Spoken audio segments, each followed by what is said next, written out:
Hello everyone. आज हम एक और न्यू वीडियो लेके आए हैं आप लोगों के लिए। इस वीडियो में हम लोग ब्लॉग सेक्शन के बारे में पढ़ेंगे।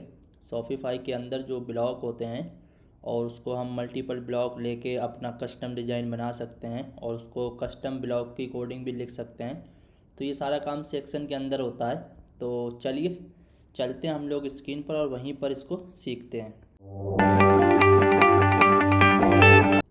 तो गाइस हम आ गए अपनी स्क्रीन पर और स्क्रीन पर आने के बाद में हम लोगों को आज कुछ सेक्शन और ब्लॉक के बारे में पढ़ना है, उसके बारे में सीखते हैं ताकि आप लोग क्या है ना कि आसानी से डिज़ाइन को हैंडल कर पाएँ, आसानी से डिज़ाइन को बना पाएँ।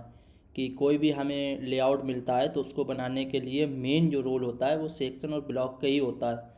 तो सेक्शन ब्लॉक को हम लोग न्यू अगर कुछ कस्टम डिज़ाइन है तो उसको कैसे क्रिएट कर सकते हैं, कैसे बना सकते हैं, ये सारी चीज़ें आज देखने वाले हैं। तो सबसे पहले अगर मान लो हम अपनी थीम को कस्टमाइज़ करते हैं तो यहाँ पर से एडिट करते हैं कोड को। तो न्यू टैब पे ये कोड एडिट हो रहा है हमारा और इसको यहाँ पर से कस्टमाइज़ कर लेते हैं और ये हमने यहाँ पर इसको कस्टमाइज़ कर दिया और ये कोड हमारा खुल रहा है। ये हमारा प्रीव्यू लिंक है वेबसाइट का, इसको इधर साइड को ले आते हैं। ठीक है, अब गाइस क्या है ना कि हम लोग जब भी कोई कस्टम काम करते हैं तो एक सेक्शन क्रिएट कर लेते हैं। उस सेक्शन को हम लोग टेम्पलेट में असाइन कर देते हैं। जिस भी टेम्पलेट में आप सेक्शन को लगाओगे उसमें वो डिज़ाइन आपका विजिबल होने लगेगा।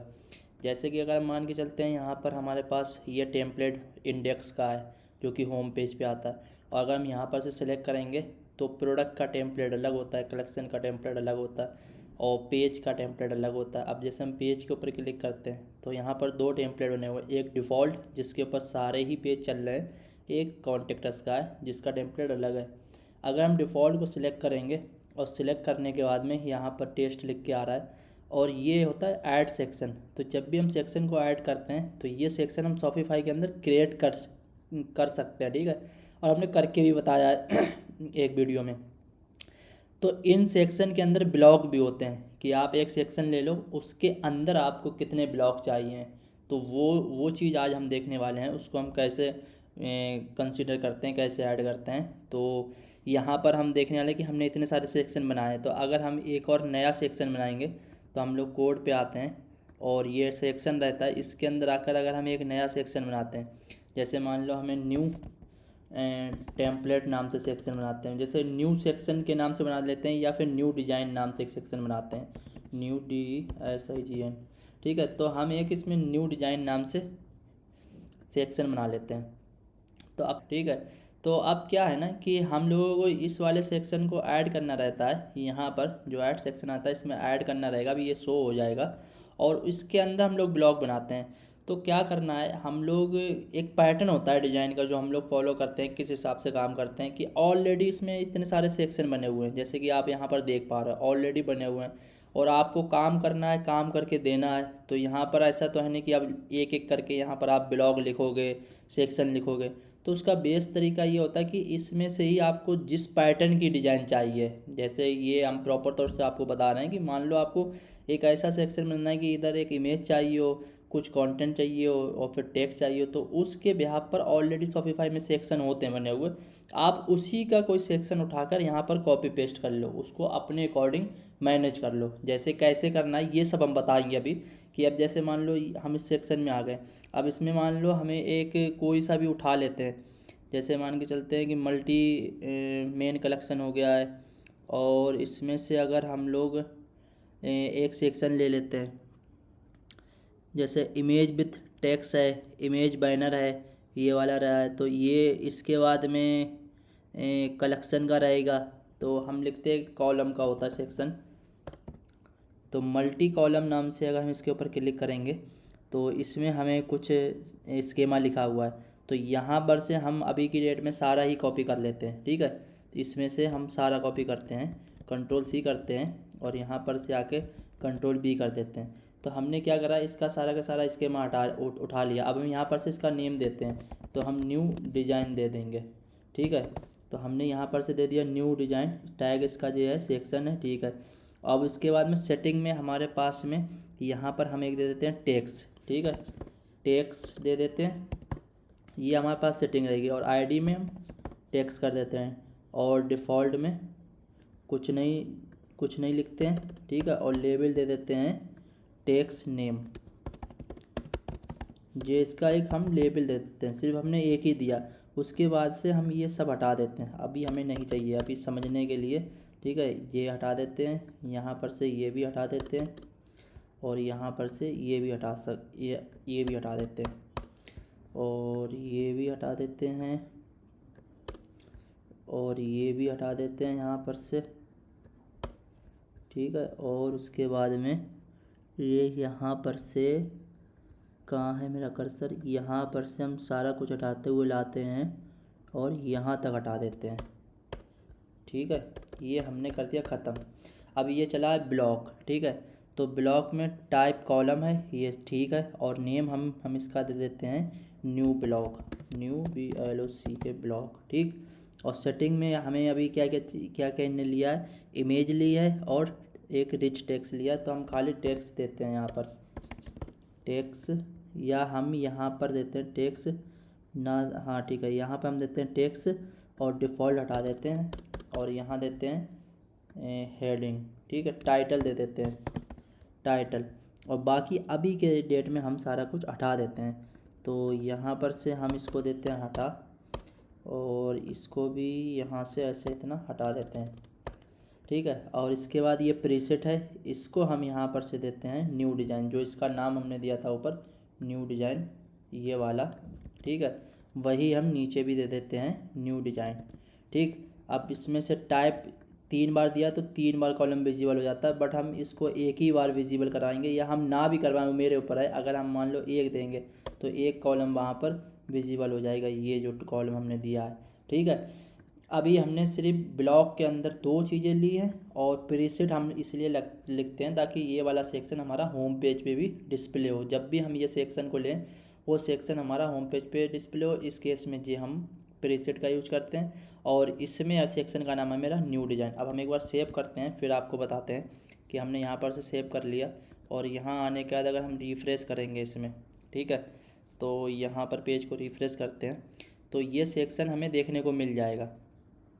तो अभी अगर हम यहाँ पर लोड होने देते हैं पेज को, अब हम यहाँ पर से सेक्शन को सर्च करते हैं कि न्यू डिज़ाइन नाम से जो हमने बनाया था, ये हमारे पास न्यू डिज़ाइन है। इसके ऊपर हम क्लिक करेंगे तो हम देख पाएंगे ये जो टेक्स्ट नेम हमने दिया था ना, ये हमारा मतलब सेक्शन के अंदर का है, ये टेक्स्ट नेम ये वाला, ठीक है। ये टेक्स्ट नेम मेरा सेक्शन के अंदर क्या है। इससे पीछे अगर हम जाएंगे तो इसके अंदर ये ब्लॉक आते हैं, ये देखिए आप सेक्शन हो गया, ठीक है।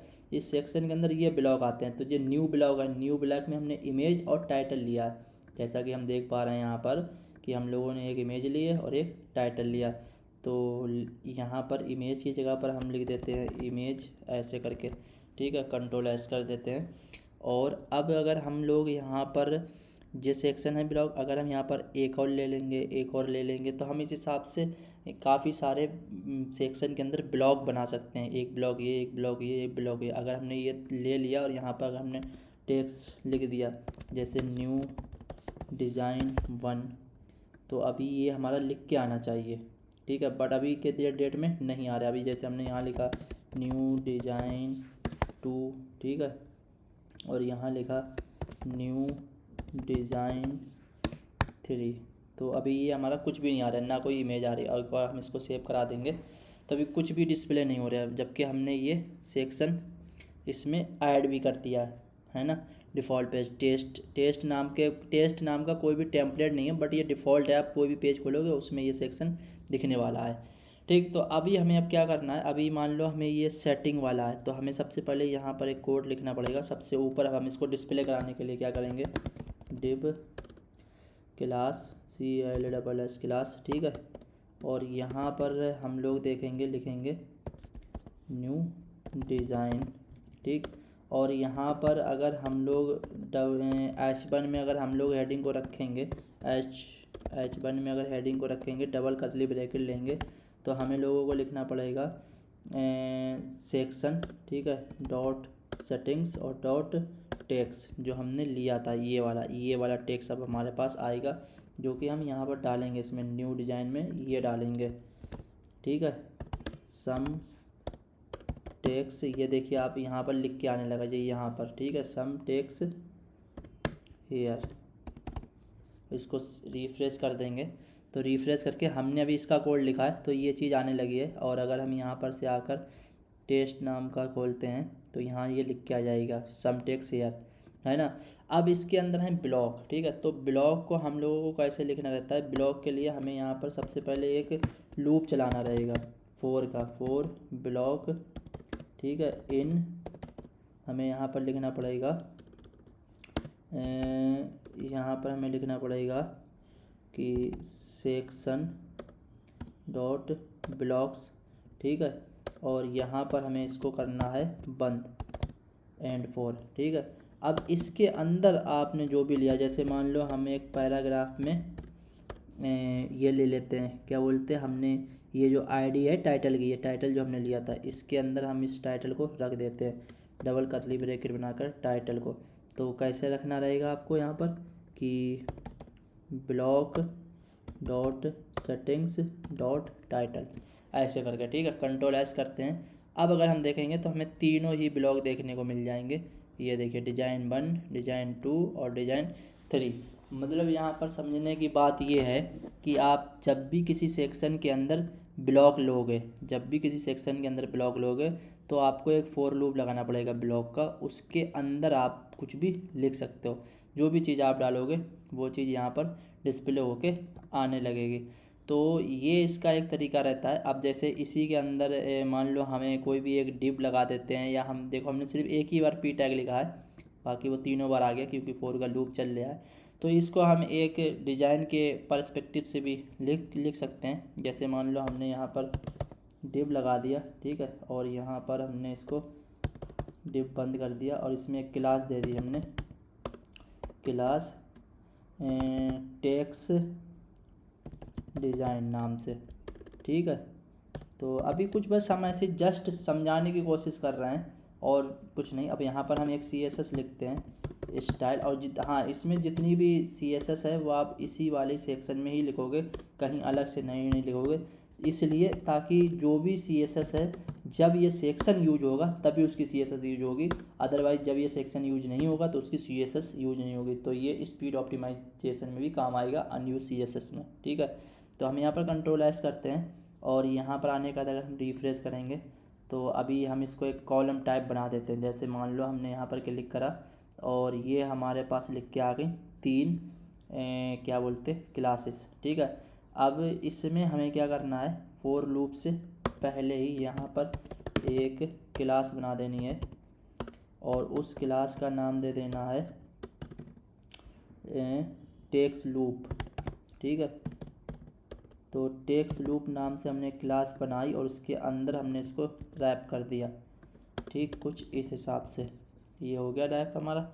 अब हमें यहाँ पर आने के बाद में अगर हम रिफ्रेश करेंगे तो एक डिप के अंदर ये तीनों चीज़ें पहुँच गई हैं। अब इसके ऊपर अगर हम CSS लिख देंगे कि डिस्प्लेस की फ्लैक्स करा दी और जस्टिफाई इसका स्पेस बिटवीन करा दिया हमने कि इस टाइप, या फिर राउंड रखते हैं ताकि एक अलाइनमेंट बन जाएगा। अब इसके बाद में ये जो है हमारे पास में, हमने ये वाली क्लास ली, ठीक है, और इसके जो चाइल्ड हैं ये वाली, इसमें हमने कुछ बॉर्डर वगैरह दे दिया ताकि पता रहे कि हमने ये चीज़ बनाई थी। तो फ़ॉन्ट साइज हमने इसका 20 पिक्सल दे दिया और बॉर्डर अगर मान लो हमने इसका लेके चले 2 पिक्सल सॉलिड, और कलर इसका हमने ब्लैक ही दे दिया और पैडिंग 10 पिक्सल दे दी हमने यहाँ पर, और मार्जिन हमने 10 पिक्सल 0 दे दिया। तो अगर कुछ हम इससे बटन टाइप का बना सकते हैं, पैडिंग 10x20, ठीक है। तो अब मार्जिन हमें बॉटम से थोड़ा ज़्यादा दे देते हैं, 30 पिक्सल दे देते हैं। तो अभी अगर हम देख पा रहे हैं तो हमने कुछ बटन टाइप का बना दिया। बॉर्डर रेडियस हल्का सा इसे दे देते हैं, बॉर्डर रेडियस 4 पिक्सल, ठीक है। और ये अब हम CSS उठा के एक बार रख दें पहले। तो अभी हम बस ये बताने की कोशिश कर रहे हैं कि हम जितने मल्टीपल ब्लॉक लेंगे तो वो चीज़ ऑटोमेटिक हमारी डिस्प्ले होती रहेगी। तो यहाँ पर से अगर हम CSS उठाते हैं और CSS उठाकर हम यहाँ पर रख देते हैं, तो अभी बताते हैं आपको। यहाँ रखने के बाद हम लोग अब सेव करते हैं और रिफ्रेश करते हैं तो अभी हम लोगों ने कुछ ये बना दिया। तो ये हमने बनाना नहीं चाह रहे थे, बट हमने इसलिए बनाया है ताकि कुछ आपको पता रहे कि हम लोगों ने काम क्या करा है। तो मेरा कहने का मतलब ये है कि डिपेंड ऑन डिज़ाइन, कि जैसे आपके पास पीएचडी में या फिग्मा में डिज़ाइन आएगी, उस डिज़ाइन के अकॉर्डिंग ही आपको एक सेक्शन बनाना है, और उस सेक्शन के हिसाब से आपको ये जज करना है कि हम खाली सेक्शन बनाकर ही उस डिज़ाइन को मैनेज कर सकते हैं या फिर इसमें ब्लॉक बनेंगे। आप बात समझ रहे हो ना। अगर मान लो कोई ऐसा सेक्शन है कि जिसमें हेडिंग है और फिर कुछ पैराग्राफ है और कुछ नहीं है, तो आप खाली हेडिंग और पैराग्राफ बना सकते हो विदाउट ब्लॉक के। लेकिन आपको ये पता है कि इस डिज़ाइन के अंदर हमें कुछ ब्लॉक चाहिए होंगे, जैसे हमें 4 इमेजें आ रही हैं या 8 आ रही हैं या आने वाले दौर में 10-15 इमेजें आएंगी, तो आपको एक सेक्शन के अंदर ब्लॉक बनाना पड़ेगा। और ब्लॉक का कंसर्न ये है कि एक बार अगर ब्लॉक बन गई है तो उसी पैटर्न में आएगा। अभी जैसे मान लो इमेज हमने लगाई नहीं है, इमेज भी लगा के बता सकते हैं। यहाँ पर इमेज अपलोड करेंगे तो इसमें एक इमेज आ जाएगी, ठीक है। तो अभी आपको यहाँ पर समझने की बात यह है कि आप ब्लॉक का जो एक पैटर्न बना देंगे जिसमें इमेज, टेक्स्ट और टाइटल 3 चीज़ें आ रही, तो वो 3 चीज़ें ही यहाँ पर डिस्प्ले होंगी, चौथी कुछ नहीं डिस्प्ले होने वाली। अगर अब दूसरा डिज़ाइन आ गया तो अब दूसरा आपको ब्लॉक बनाना पड़ेगा, ठीक है। पहली चीज़ तो ये हो गई है। तो इस हिसाब से आपको लेके चलना है कि अगर आपका एक ही सेक्शन बनाकर आप डिज़ाइन को मैनेज कर सकते हैं तो उसमें एक्स्ट्रा फील्ड डाल दीजिए। जैसे मान लो हमने इसमें इमेज डाल दी, अभी की डेट में हमें इमेज नहीं चाहिए तो यहाँ पर इमेज नहीं आ रही है क्योंकि हमें खाली सेक्शन ही ऐसे बनाया था। अब नीचे वाला डिज़ाइन का पैटर्न ऐसा है कि उसमें बटन और प्लस क्या बोलते हैं इमेज भी चाहिए, तो उस केस में आप इमेज यहाँ पर यूज कर सकते हो और ये इसका टाइटल यूज कर सकते हो, ठीक है। तो ये बात आपके समझ में आ गई। अब इसमें एक चीज़ और है, इसमें जो मेन पॉइंट है जिसके लिए हमने चीज़ों को इतना बताया वो ये है कि ये जो सेक्शन है, ठीक है, इस सेक्शन के अंदर आप ये ब्लॉक ले रहे हो, ठीक है। अब आप चाहते हो कि हमने जो ब्लॉक लिया है इस ब्लॉक के अंदर भी हम एक और ब्लॉक ले लें। ये बात नोट करने की है, अगर आपने सेक्शन पे काम करा है तभी आप ये बात समझ पाओगे। अब आप चाहते हो कि इस ब्लॉक के अंदर भी हम एक और ब्लॉक ले लें, तो वो आप नहीं ले पाओगे। शॉपिफाई इसको एग्री नहीं करता है, ये अलाउ नहीं करता है शॉपिफाई। ये इसमें या बग समझ लो या आप कुछ भी समझ लो, इसके अंदर आप ब्लॉक नहीं ले सकते हो, ठीक है। तो ये एक मेरा मेन पॉइंट था। बट जिसे बोलते हैं ना नेस्टेड ब्लॉक, तो नेस्टेड ब्लॉक आप नहीं बना सकते हो, बट मल्टीपल ब्लॉक अलग अलग पैटर्न में ले सकते हो। उसके लिए हम नेक्स्ट वीडियो में बता देंगे कि आप मल्टीपल ब्लॉक अलग अलग तरीक़ों से कैसे ले सकते हो, बट नेस्टेड ब्लॉक नहीं ले सकते हो इस थीम के अंदर।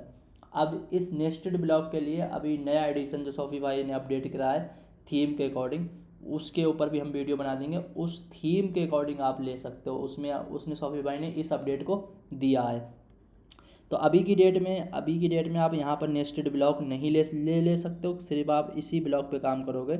और अलग अलग मल्टीपल कैसे ब्लॉक लेना है उसके लिए हम नेक्स्ट वीडियो बना देंगे। कि आई होप कि आपको ये वीडियो समझ में आया। मिलते हैं नेक्स्ट वीडियो में, तब तक के लिए okay, bye bye, take care.